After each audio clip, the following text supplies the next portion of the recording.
Welcome. We have Donna Hello. here, founder of Tend Mental Health Counseling. How are you doing today? Hi, Matt. I'm doing good. How are you today? Good, good. I obviously the sun is making me feel more energetic and stuff. I'm not usually as abrasive going into these things, but I'm so excited for the wealth of information we're going to be giving people today. No pressure, and I don't even think you'll feel that because you're the real deal. So I'm excited to have you on. Oh, How are you? thank you, Ahmed. I'm doing well. I'm doing well. Okay, awesome, awesome. So, I think people here, they know a little bit of my story, but we're all hmm curious. Tell us a little bit more about you, how you became a therapist, your journey that got you here. Sure. I guess growing up, I've always wanted to be in like the helping field. Originally, I thought I was going to be a medical doctor. However, once I took some biology courses in high school, quickly realized that that was not the route I'll be taking in life, and kind of pivoted. And I always was into the arts, so I went into graphic design, but was still missing that piece of helping people, like being in the helping industry, and taking a course in like the electives. I took a psychology elective, and my professor introduced me to art therapy, and that's how and it kind of fused both of my passions of art and helping people, and then kind of dove right into that profession and became an art therapist about 14 years ago now. And then and art therapy is an amazing career, but it still needs a lot of advancement and a lot more advocacy out with like with Albany and to get things passed. So I went back to school to get my license in mental health counseling just so I can actually reach people more, because insurance covers more the mental health counseling rather than like an art therapy license. So then in 2019, I got my mental health counseling master's and license, and here we are today. That's amazing. So you're basically Mhm. like a pioneer in the art therapy space, and then you realize that to help more people, you need to change things up a little bit. And I love that Mhm. because I feel like people who are meant to help people, and I feel like you're one of those people. They'll sometimes go down a specific route, but then realize that the impact they want to make is somewhere else, and it's a very Mhm. courageous thing to change that direction. So I appreciate that. Yeah, yeah, definitely. It was like, you know, those pivots were necessary, right, to be here, right? So, Exactly. And so here mhm. we are. And the more that I thought about the specific topic, and so we're talking Mhm. about number one reason stress is making your body age faster. The more that I realize there are a whole lot of different factors that can go into stress. Mhm. And one of those is mental health. And Mhm. so this is Yep. something that you deal with a lot. So before we kind of jump into some of the specifics, what are some of the misconceptions or the myths that people have in their minds about what mental health is? So, a lot of people think mental health is some like, or not so much mental health, but like seeking help for mental health is something that is is only when, if things are really bad, or if it or they have if only if you're like schizophrenic or have bipolar or have these like big labels that kind of warrant you to have therapy. And in reality, therapy is for everyone, right? Because we all go through day to day struggles. We all have, you know, our past and our childhoods that maybe affect us how we kind of interact today in different relationships, um not just like romantic relationships, but friendships, even relationships at work, like the way we handle those things can be something that can be discussed in therapy, right? It's not just for like these big things, or when it's high distress, it can be for those everyday things to, so we don't get to those moments, right? So we don't get to the point where like I can't deal with this anymore kind of thing. It's like, how can I find different coping skills to, or in different techniques, or just have a space for myself to kind of unload sometimes. Like I have to carry that stress back up. I have to carry all of that, but for an hour, I can have someone else carry it for me, right? And that's what I'm here for, right? Yeah, and you speak to the idea of it kind of being taboo, or at Mm-hmm. least it's shifting from Mm-hmm. that to where now it's becoming a little bit more mainstream. People are more Mm-hmm. open to the idea that you can get help with the thoughts that are running through your mind all day. And those Mm-hmm. thoughts, they can do one of two things. They can either help you or they can harm you. And so, Mm-hmm. as far as that goes, when it comes to mental health affecting your body Yeah. and affecting pain specifically, how Mm-hmm. does that? Yeah, I mean, mental health and physical pain are so interconnected in a very complex way, right? While they are in themselves very distinct experiences, they often influence each other significantly. So, like, one of the ways I would say is like mental health conditions, like such as like depression, anxiety, and stress, kind of like what we're talking about today, can manifest as physical symptoms. Like they may come out as headaches, stomach aches, muscle tension, and physical discomfort, right? I think if you think about sometimes if you're having a bad day, sometimes you have a headache at the end of the day, or if you have anxiety, your stomach is in knots all day, right? So those things are interconnected in so many ways. Also, pain sensitization, ability to feel the pain. Individuals that have anxiety or depression, they tend to be more sensitive to physical pain, and so that's a way that those two can play off of each other, right? Um, Chronic physical pain can also lead, and on the flip side, right, the chronic pain can also lead to mental health issues, right, and concerns. So chronic physical pain can lead to depression, anxiety, emotional distress, and sometimes it can even cause, um, it can even affect like our family, and that also affects our mental health. So those are certain ways that mental health affects us, like physically as well, right? Yeah, it's like it's from mental health stems a whole host of other issues that can be present within one's life, not just within their own Hmm. bodies, but it can seep out to their family life. And so I feel like Yeah. it's really interesting that you mentioned that this idea of when you have anxiety, for example, or to take the label aside for a second, with more anxiety, you're maybe more susceptible to pain. And I think that's really Hmm. interesting because when I think about myself or when I work with my Yeah. clients, sometimes there are Hmm. areas like I had a really bad back problem. Like for the last Hmm. like 6 or 7 months, it was a real issue. And Hmm. I luckily I started feeling better, and only for the past 2 weeks am I starting to feel like myself again. But for a long time, like I felt a sense of anxiety every time I went to go do something that I thought would lead to pain. And Yeah. so Hmm. it it's sort of that back and forth between the pain signaling and between my anxiety behind the perceived pain that I will feel that I think is just so interesting. I mean, what are your thoughts on that? Yeah, absolutely, right? Because we felt, so it's anxiety sometimes can be our, so what I tell my clients all the time, right? Anxiety is the overestimation of the fear and the underestimation of ourselves, right? And so we're sometimes we're overestimating, like we're gonna get hurt or we're not gonna be like, and then we're also underestimating our ability to recover, right? Our ability to get better. And so I think, when we feel pain, the anxiety really is our body kind of trying to protect us, right? Like that could be dangerous. You do not want to feel that pain again.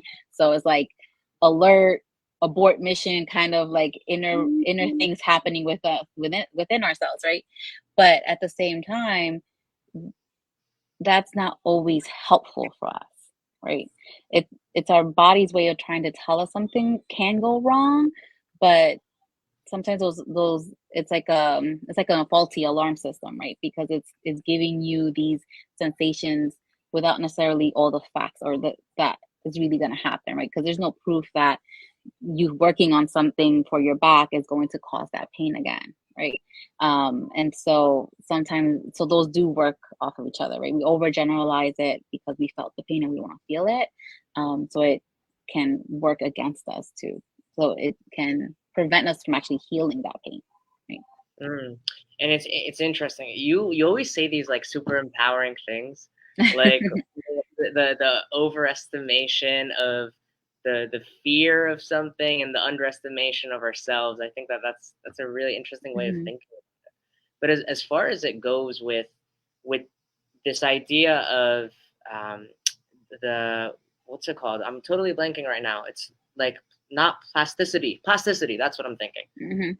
This idea of plasticity and that you can basically change the software Hmm. to based on your experiences. When Hmm. people have this idea that when I bend over, I feel my back pain, or when I go down the stairs, I'm going to feel my knee. To what point is that alarm system faulty?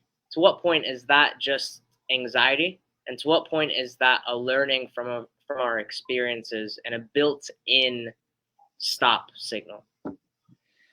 I can't really say 100% with certainty, like it's this or that, right? I think, I think something that our health system fails to do is to work together in like a team, right? Where your physical therapist or your doctor works with your mental health therapist.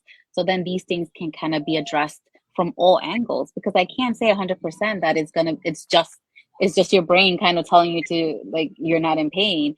And similarly, I'm not sure, but you can tell me, like, you can't really tell if the physical pain is not affecting the mental health and the mental health is not affecting the physical pain, right? And so Yeah, I and think there's a lack of collaboration that maybe can really help heal an individual more authentically if everyone can kind of work together. I love that. One of the things, like in my intake process, usually with people, is Mhm. that I have them talk about their medical providers because of this idea of having the cooks in the same kitchen. Because it's just Mhm. more helpful when there are people on the team that know exactly what's going on from all these different angles. Because at the end of the Mhm. day, health is a holistic process, and Yeah. what's going on with your mental health and spiritual health and physical health and relational health, all of this stuff, it impacts everything, impacts the way that you feel and your mood and how you interact with people. So it's really interesting. A lot of what you're saying here. I think when it comes to this idea that anxiety can stop you from doing what's actually helpful when it comes to Mhm. the body, what are some ways we can short circuit that? I think you working with a therapist can help that, right? Trying to like overcome that fear in some ways. Um, you know, Tips around that can be, it can vary depending on the person, right? Like with therapy is not like a one size fits all. It just depends on the person too, and we kind of like work through that through, you know, get to learn the person through a therapeutic relationship when we have therapy. What I would say is just um kind of trying to challenge those distortive thoughts that are keeping us in that anxious state, right? And we're like, okay, well, I'm afraid of this, but I do it and it's okay. It's not so bad. And so that you have more proof that you can do these things that you fear and it's going to be okay, then you have proof that the things that you're doing is not going to be okay, right? And so it just really depends on the clients, right? And seeing what what the thoughts are, right? Because the thought in CBT, we have like the thought triangle, right? CBT is cognitive behavioral therapy. And it's like the thought affects our feelings, and then our feelings affects what we do. So if the thought is, I'm walking down these stairs and it's gonna hurt, or I'm gonna break something or whatever, if that's a thought, that's gonna make me feel scared and fearful. And the behavior that's gonna happen is I'm not gonna want to do anything, right? I'm not gonna want to do that. But if the thought is, um, I'm it might hurt, but if I exercise my knee or I whatever, it's gonna actually make me feel better. That thought is that. It's acknowledging that you might feel some pain, but it's also acknowledging that there's something on the other side that's gonna be helpful.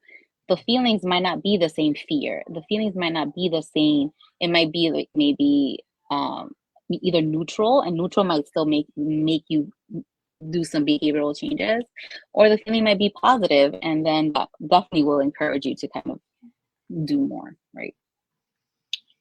Yeah, when as you were talking about that, I was thinking about this one client I had who she was in a car accident, and the car hit her in a certain way where Mm-hmm. she ended up swinging to one side as opposed to the other. Okay. So let's say, for example, she swung to the right side as the car hit her from the left, right? Mm-hmm. Um, and it was really eye opening and Mm-hmm. a wild experience when we went to go at one point work on the muscles that brought her into that same position, i.e., the Mm-hmm. position that she was hit into. Mm-hmm. It's almost like she it looked like the beginning of an anxiety attack or something like that. It was almost like the trauma Absolutely. was rebrought to the surface, Mm-hmm. and that all came about from one contraction. And so, Mm-hmm. how can muscles interact with the brain to allow for something like that to happen? Yeah, there's this amazing book. It's called The Body Keeps the Score. And I'm not sure if you heard it, but it's No, pretty yeah, much, I know all about that yeah. book. That's a great book. Yeah. So it has actually a example, kind of like what you said. There's a couple, and when they were kind of put in the same positions of where the accident was, their reactions to it were similar to what happened that day, right, of the accident. Trauma can live within ourselves and within our bodies, and certain things can trigger it. Could be positions, can be smells, can be a color, could be a sound, you know, and think about like when there's a song that maybe you heard when you were younger that your parents maybe played all the time. You get nostalgic, kind of remember things. You sometimes feel those emotions, right? You feel like sadness or what have you. Similarly, like with this, like you said, like certain positions, or even like if that position kind of triggered a pain or physical pain, and that triggered the memory of the accident, it can cause the body to kind of feel all those anxieties and feelings and fear that they felt during that time in their lives. It's this idea that the body never forgets, this idea Hmm. that your body has a whole history, kind of like Hmm. a browser history of everything that you've been through, is such an important piece of looking at the body in a physical lens.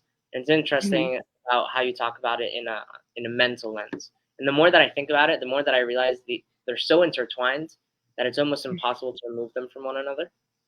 So how do Hmm. you think Yeah. about that? How do I what? How do you think Sorry. about that? Like even when I think about art therapy, like a part of Hmm. that is using the muscles skillfully of your hands and fingers to draw, Hmm. to Yeah. interact with the paper and to put your thoughts onto paper. At least that's how I think about it. If I'm completely wrong, that's okay. Let me know. But just Yeah. this idea to do that, there's a piece of there are certain motor patterns at play and there are certain muscle contractions at play even as you do something like that. Yeah. I used to work at a group home with the adults with developmental disabilities, and I used art therapy there to really hone some of their like fine motor skills and gross motor skills, right? Oh, we're gonna do beading today. That was something like you and I might take it like take for granted how easy that is for someone that's struggling with Parkinson's or something like that. Like it takes effort, it takes time, and if we can practice that through something not threatening, like let's create a friendship bracelet, right? Let's create this, right? It's using the art form to help. One, it helps like create community, right? Because you're making a friendship bracelet. It helps, like I said, with fine and gross motor skills. And in those moments you can also be talking at the same time as you're doing, And that's where like the therapy lives in, right? It's not just like the product, it's the whole process that happens. It's the communication, the talking that happens while you're making whatever art form that you're making. I know I said the bracelets, but it could be painting, it can be really anything that we bring into the art therapy room. um the product is the final piece, but the process is where the work really lies, right? Mm-hmm. Wow, yeah. So tell us more about art therapy, like how, because I didn't even realize that beading, for example, is part of the process. That sounds like a lot of fun. But tell me more about Yeah, I mean, art therapy has different, I would say it has about like four key things, right? One is art in itself being therapeutic, right? We have the idea that just creating can, I'm not sure if you are a creator or create music, but music or art and stuff like that, but just like the creating process to be therapeutic in itself. So that's one thing, right? The second thing for me is, as a trained art therapist, we know how different materials elicit and help our clients in different ways, right? So let's say if a client struggles with um, control, right? And when things don't go their way in the outside world, they might be explosive or what have you, right? Or it's something that blocks them from living a fulfilling life outside of the therapy sessions. Some, as an art therapist, I know what materials I can give them in the art room that might help that process, right? So let's say I give them watercolor. Watercolor is so hard to control if you're not really used to it, and it can be very frustrating. And in those moments, it's kind of like in vivo, where the client gets frustrated with it not going their way. Similarly, as they would get frustrated when things don't go their way outside of the therapy room, right?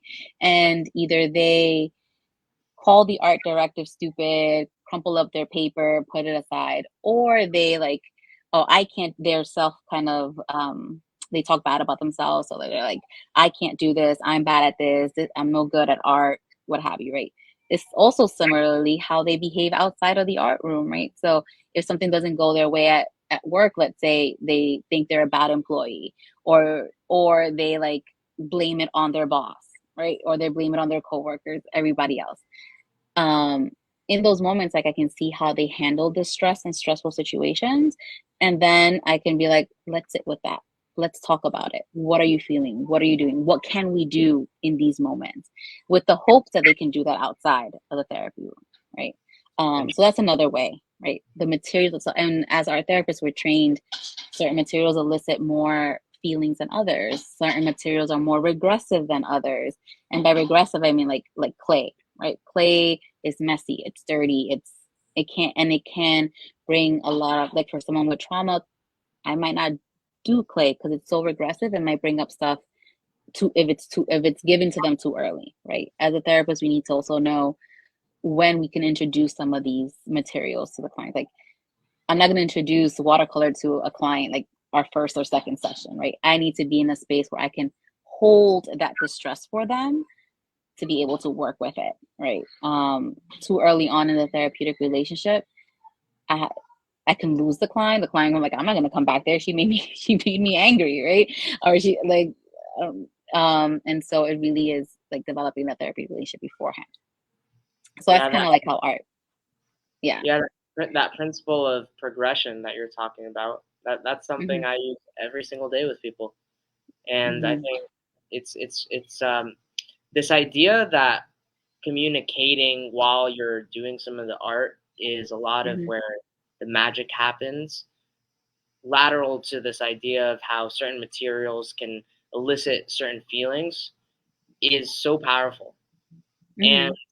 I wonder, when you think about the difference between art therapy or the effectiveness of it versus the when you think about therapy, maybe you think about two people on Zoom or something just talking. Hmm. What is the benefit of one over the other? Art therapy, to me, I see it as like another enhancing tool, right? They both have benefits. They both are great. But if something like art can help you come out of your shell a little bit more, because talking like on Zoom, like how we are right now, or even in person, right? Face to face, it can be very intimidating for some people. And so art offers also that buffer, right? So that's another, right? So let's say, I think as I'm sure some of your clients also share a lot of personal stuff with you while they're working and stuff like that. It's because our defensive tends to be low when we're doing something else. If we're one on one, I can like think about what I'm saying before I say it, right?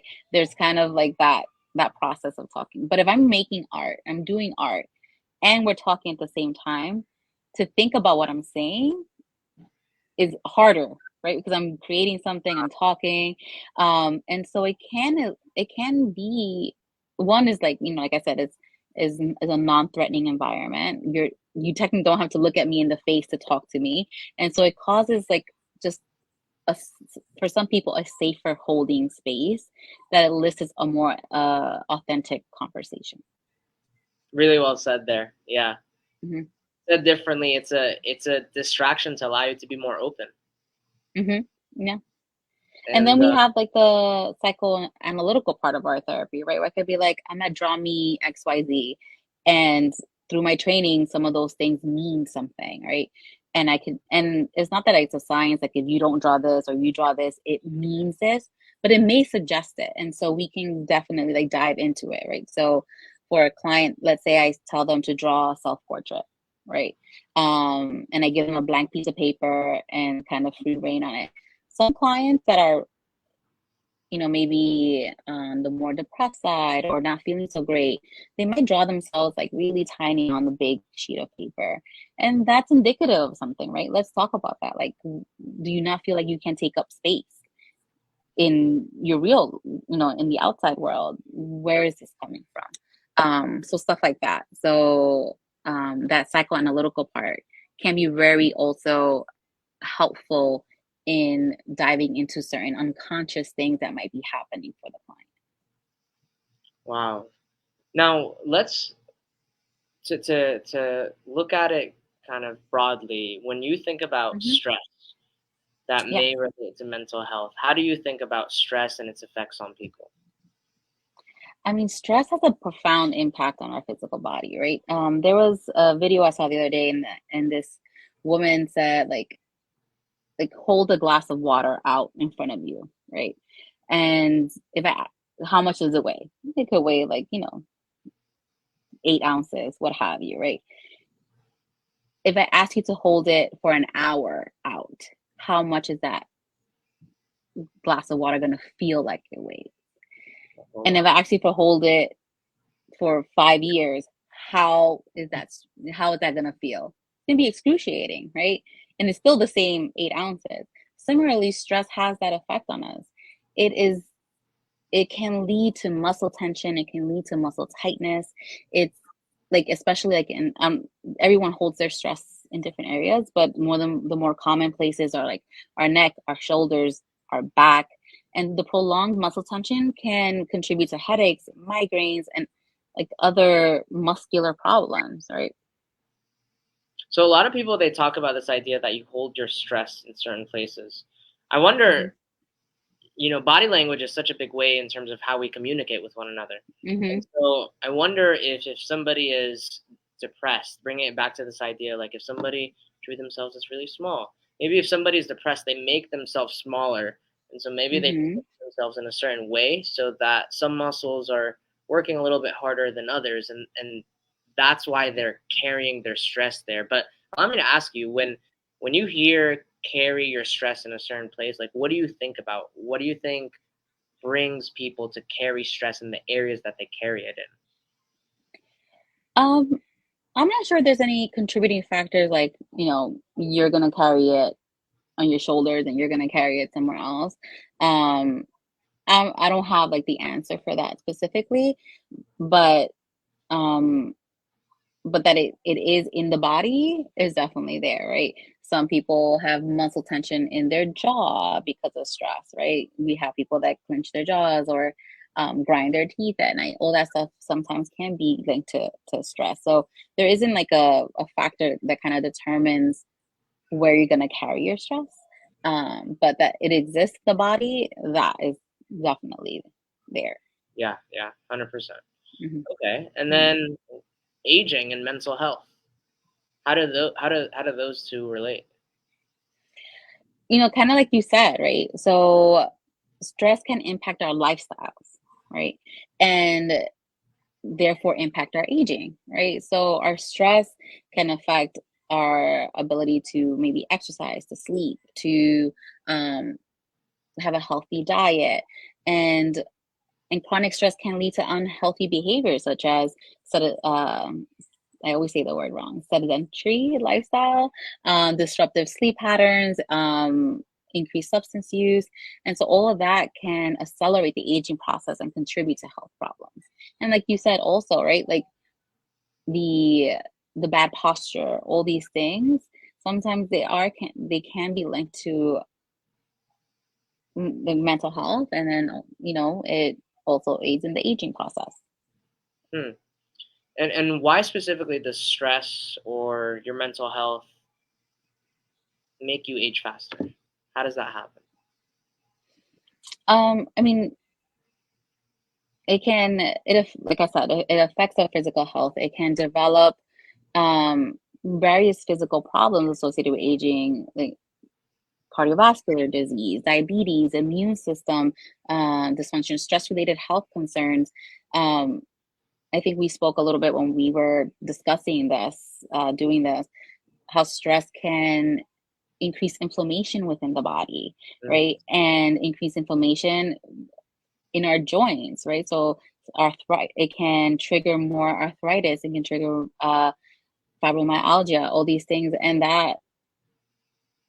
then all these things kind of work with each other, right? So if I'm if my stress is triggering my fibromyalgia, well, like my arthritis, let's say, or inflammation, and it's triggering my arthritis, then I'm not gonna feel like so it might increase my depression. It might increase me not wanting to go outside, which increases my depression. And so they all kind of like, it's like they all intertwine and work together. um yeah. Yeah, it's a very cyclical thing. It's like Yes. you're Hmm. stressed, so it makes you more inflamed. You're more inflamed, so it causes pain. Causes pain, so you're less Hmm. likely to do things. You're less likely to do things, so you become upset. So now you're stressed, and now it starts all over again. And All it's over again, yeah. and I feel like everybody has experienced this at some point. And Hmm. so when people are experiencing high levels of stress, what are some frameworks or thoughts or things that they can do to help with that? Yeah, I mean, I think some of the stuff that can be very helpful with stress, it can be like some mindfulness, some different meditations. There are some tools that I give my clients sometimes. We do like progressive muscle relaxation, within therapy, where I guide them through slowly squeezing their muscles and releasing them and feeling how that feels within their bodies, right? Wow. And so that can be something that can be helpful. The more that we work with. Wait, sorry. I have to stop you right there. That's so Sure. cool. Tell me more about that. So with progressive muscle relaxation, we I'll have them like squeeze their eyes shut, but like as hard as they can, and for a few seconds, and then release it. And then you feel kind of like a rush kind of go through your face, let's say when we do the eyes, and we do the same thing with different parts of our body. What can that can also be helpful when I do that with my clients. We see where we feel that release the most, and that most likely is where we're holding on to our tension the most, right? And so usually in the sessions I'll do a whole body scan like that. Like, the face is usually the eyes, we our cheeks and our forehead that we kind of tense up and release. Within the body is like our hands, our biceps, our upper back, and then we do the same thing with our abdomen, our legs, our feet. We go all the way down, and then we really can see like wherever they feel the rush a little bit more intensely. Then I tell them, like, you don't have to go through your whole body every time you're feeling this, but when you are feeling stressed, go to those places that you felt the most release in, squeeze those, let those go, and see how they feel. Right. Wow. Yeah, that's That's exhilarating to hear about because I feel like that muscle contractions in the mental health space, it's something that I've been thinking about for forever. Because Mm. when I think about my own journey through exercise, like Hmm. exercise made me feel a kind of way. When I was going through high school, it helped me become more confident, and that confidence helped change a lot of other things in my life. And so I feel Yes. like when it comes to contracting muscles and helping it inform where you're carrying your stress and how it can Hmm. help you with some of the more stressful thoughts that you're having, that's so cool to me. What are your thoughts on this idea that certain exercise can help with depression or anxiety just as well as some medications? Um, I don't know if like there's certain exercise that help. I mean, I guess they are, right? Like you hear about the runner's high and all that stuff, right? Like when it does affect our serotonin, all these things which affect our mood, which affect our mental health, which can affect also our physical health, right? And then I'm not a runner, so I don't know about that high, but my husband's a runner and he knows about that runner's high. But there are, I think, you know, finding what feels good and works for you, whatever exercise that might be, right? Yoga, if it's running, if it's, I think a big part of it is just being able to move and see how that feels, right? And and pushing through the discomfort sometimes, right? Because sometimes it is uncomfortable at the beginning, but it's it's because we're not used to it. Our bodies are kind of have been a little bit in a state of not doing anything, and sometimes you know it's uncomfortable to do whatever movement at first, right? Um, and sometimes as human beings, we want to stay in the comfortable. We want to stay in that, like, in our bubble sometimes, because uncomfortable is the unknown. And sometimes our mental health can play a role in that, right? Like, oh, I'm just going to go back to where it feels good and comfortable. But again, similarly to what we spoke about with anxiety, that overestimation or the fear, that comfortable, it doesn't no longer serves us, right? It's kind of holding us back. Wow. And when the uncomfortable doesn't serve us, where's a good first place to start? Um, I think just awareness of that, right, is the first place, and then seeing the next step after that. Not sure where that step would be. It might be going to a therapist like myself, or it might be going straight to the physical part with a trainer or somebody. And so it really depends on the person, and or it might be going to both things and seeing how they play off each other and seeing how that can actually um, push the progress even faster.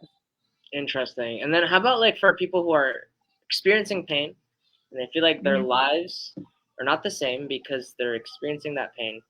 Like somebody has a back issue and they want to play golf with Hmm. their friends, but they can't do it anymore because their back is just killing them. Or a grandma who goes to pick up her granddaughter and then once she does that, she feels her shoulder just feels off. Like for Hmm. people who are experiencing that their body is changing and that their body isn't working quite the same way, what kinds of thoughts might they be having and how can we help them have better, more useful and helpful thoughts? That's really hard, right? Because some of it is not just like, it's not your brain playing a role, right? We're aging, our bodies are changing, right? You know, I can't do the same things I could do when I was like 16, 18, 20, right? Our bodies are aging. And some of that is also um, kind of radical acceptance. So the big part of it is like being upset that I can't do those things, right? And being staying in that being upset or like wishing things were different or wishing like all these things sometimes doesn't let us see the possibility of it might not be the same, but it doesn't necessarily but different doesn't necessarily have to be a bad thing either, right? And so being able to be like, okay, my body is not being the same, but I can work with what I have to maybe make it a little bit better or adjust and do different. I might not be able to carry my grandchild like I used to because it does give me physical pain. And that's sad. Acknowledge that. but then also like, okay, but what can I do with my grandchild? Then maybe it not necessarily have to be carrying them, or I want to play golf with my friends. I can't necessarily do that right now, or accepting that, acknowledging that, and acknowledging how sad that is also, because what you're really losing is like your community, your sense of this is like your bonding moment, and you feel like you're losing that. Can you find that somewhere else? Right? That's not necessarily golfing. And so I think it's a little bit about like accepting and adjusting instead of trying to um, just wish things were different, because then we're kind of get stuck in that, right? Yeah. And instead of staying where you are and being in that hole of, oh, I just wish things were different, thinking about getting Hmm. out of that hole and wondering what is it that you got from the activities that you were doing beforehand, and how can you bring it into the next phase of your life. I think that's Hmm. really interesting. A lot of what I try to do for people is try to give them those opportunities back if it's possible. Sometimes it's Hmm. not possible. And when that does happen, it's a matter of how can we make sure that we can keep doing what we're currently doing and not have it get worse. And I Hmm. think for a lot of people, when they are in a place where they're hopeless, the accepting of it, the acknowledgement of their feelings is a really important piece. And if it is physical, sometimes you can make things better. And Yeah. And yeah, I think a big part of it is adding a yet to things, right?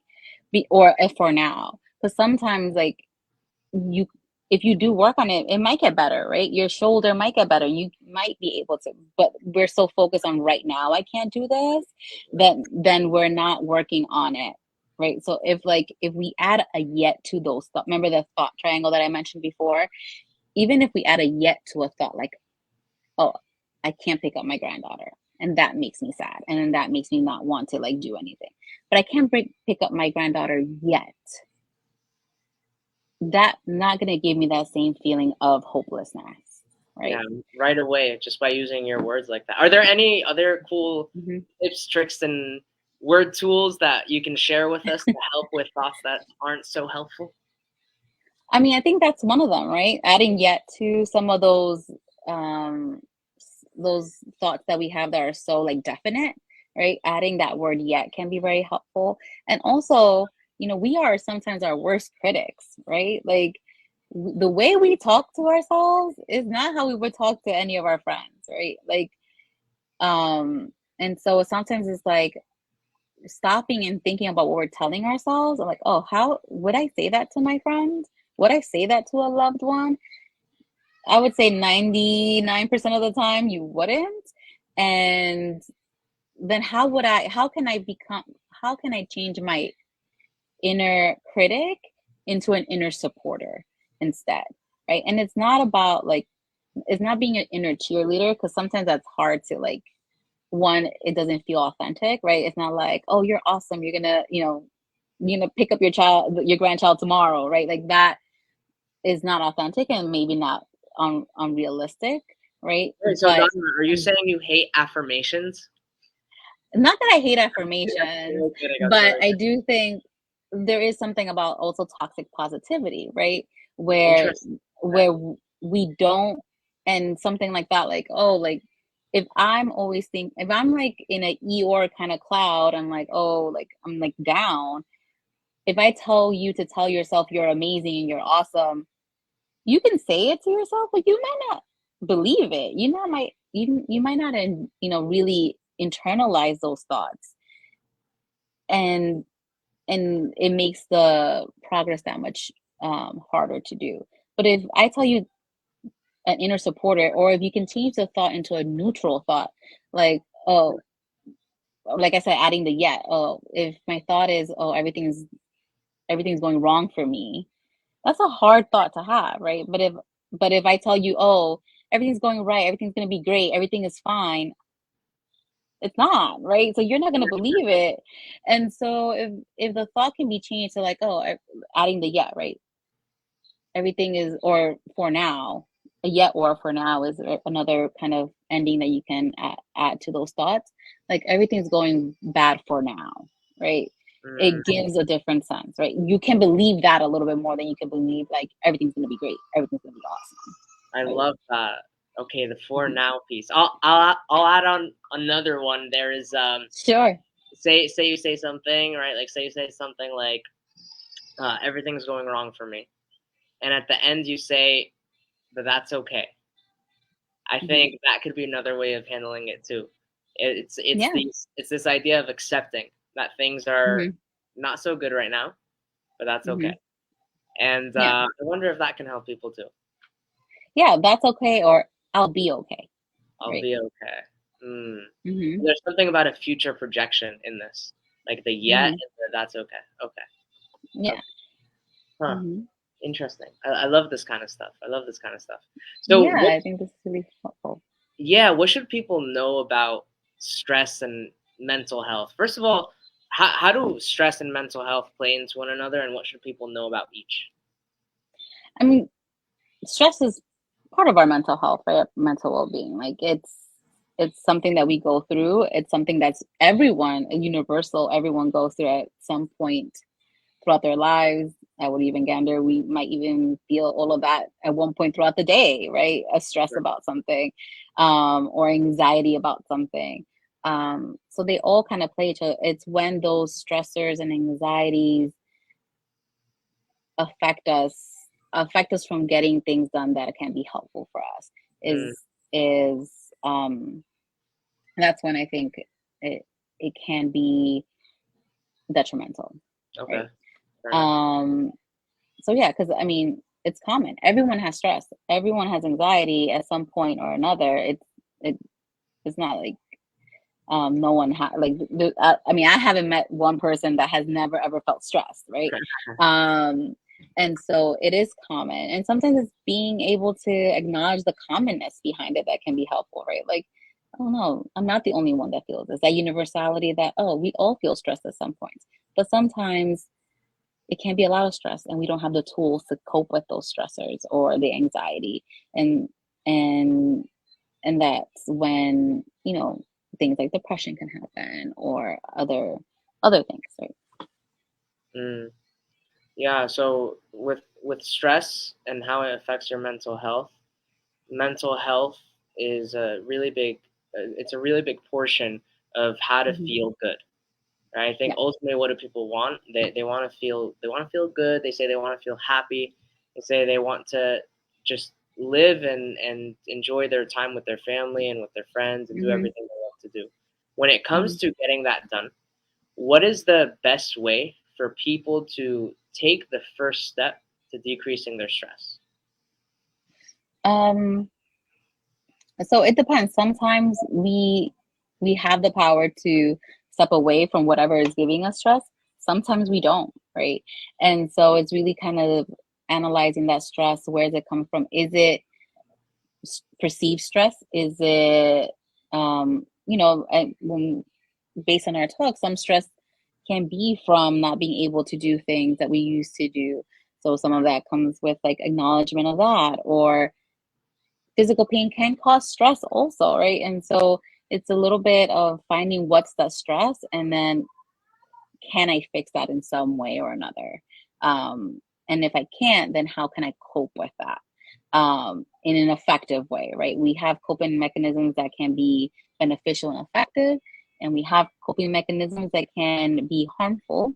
And so it's about like, how can I cope with it in an effective way?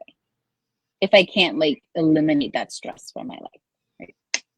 I love it. I love it. And I think Mhm. a great coping strategy could be working with you. And so, where can people best reach you? Yeah, I mean, you can reach me on my website, tendmhc.com.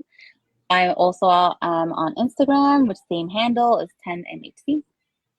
Okay, okay. Well, we're not done yet, but I definitely want to make sure Sure. that people are able to contact you because you have such a wealth of knowledge. And now a little Mhm. bit more about you so that people can get to know you a little bit better. Sure. What if you could pick one song to be like the theme song of your life? What would it be? Oh, I am terrible at music, but Oh yeah. Well, yeah. we can phone a friend or skip the question.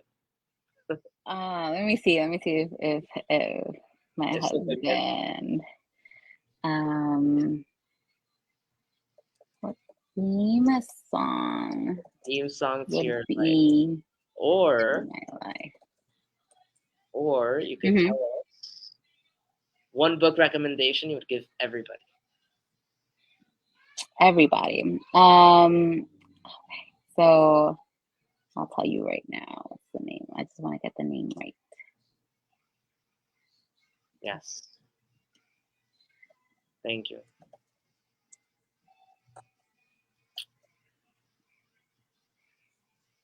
You got the AirPods in. Be careful I not to do. lose. I have. They Oh yeah. yeah, they can be very ninja like. Yeah, my mom just lost hers under the stove. Okay, okay. It happens. Yeah, it does. Um, what was the name of that book? I'm sorry.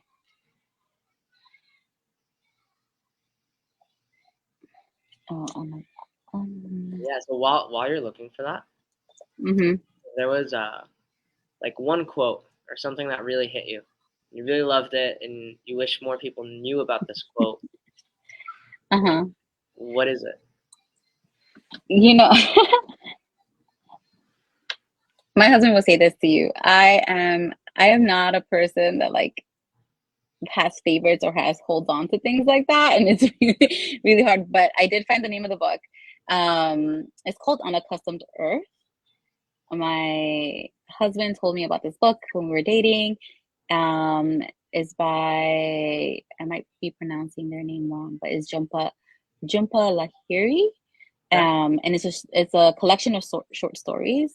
Um, and it was I loved the book. It was really great. There was a lot of like family short stories, like feel good kind of stories. And I think it's a book that everyone can kind of benefit from. Unaccustomed to Earth. Wow. Unaccustomed Earth. Yeah. Unaccustomed Earth? Mm-hmm. Okay, got it, got it. Unaccustomed Earth. Yeah. Well, that's awesome. Yeah. Well, yeah, listen, Mm-hmm. thank you so much for being on here today and helping everybody with the great information that you shared with us. What's a thought that you'd like to leave everybody with? I think that we, like I said, like stress and all these things are part of our lives, right? But it doesn't necessarily need to be um as hard as sometimes it is, right? We can not let it, like I said, with some of the clients that you mentioned, right? Like we kind of stuck in the past on how like we used to do things and how hard that is. We don't have to let it be the end of our story. We can kind of create our future. It might look different, it might be different, but it still can be very fulfilling. And I think with like help from people like you and help from people like me, that can it can be still, like I said, a very fulfilling life. Yeah. Oh man, I love that. Well, thank you so Mm, much, Donna. It was a mm. privilege and a pleasure to be able to speak to you today. Yes, Make sure, likewise. Thank you so much. of course. All right. Bye, Bye. everybody.